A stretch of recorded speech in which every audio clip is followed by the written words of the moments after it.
Welcome to my next video in Philosophic World. Today we will discuss trolley problem in ethics. You are standing by a set of train tracks. You see a runaway trolley barreling down the line. Ahead, 5 people are tied to the track, unable to move.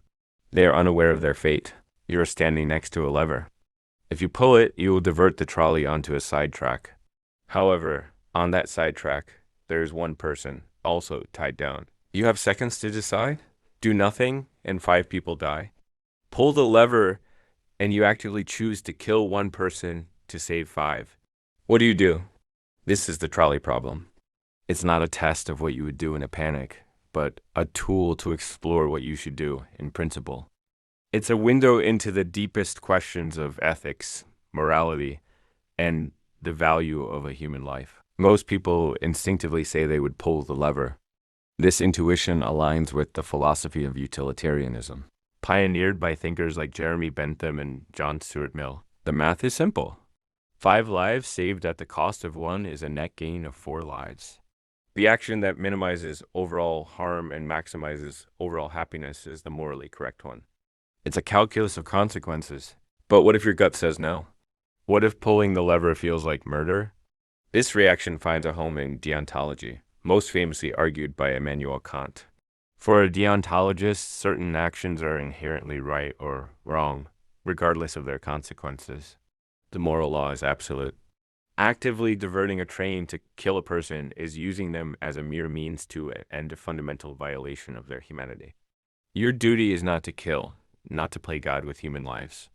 From this view, pulling the lever is morally forbidden, even if the outcome is better. But the philosopher Philippa Foot, who created this thought experiment, and later Judith Jarvis Thomson, weren't done. They introduced a brutal variation.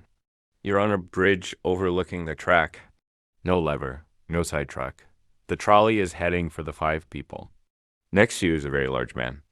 If you push him off the bridge, his body will stop the trolley, saving the 5. He will die, but they will live. Why does this feel so different? The math is identical, 1 life for 5. Yet, almost no one feels okay about pushing the man. This version makes it visceral. It's not an abstract lever. It's a person. You have to touch them, use your own physical force to bring about their death. It highlights the difference between killing and letting die. It asks, is there a fundamental moral difference between action and inaction? Between using a lever and using a person? This isn't just an academic puzzle. The trolley problem is a simplified model for impossibly complex modern dilemmas. How should an autonomous car be programmed? Should it swerve to avoid hitting 5 pedestrians, even if it means crashing and killing its own passenger? Who is responsible for that algorithm? In a disaster, doctors must perform triage. They might have to allocate limited resources away from 1 dying patient to save 5 others. It's a brutal, real-world utility calculation.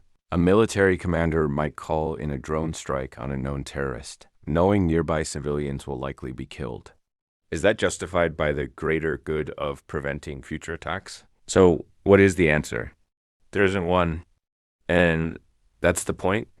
The trolley problem's power isn't in solving a puzzle, but in exposing the machinery of our own morality.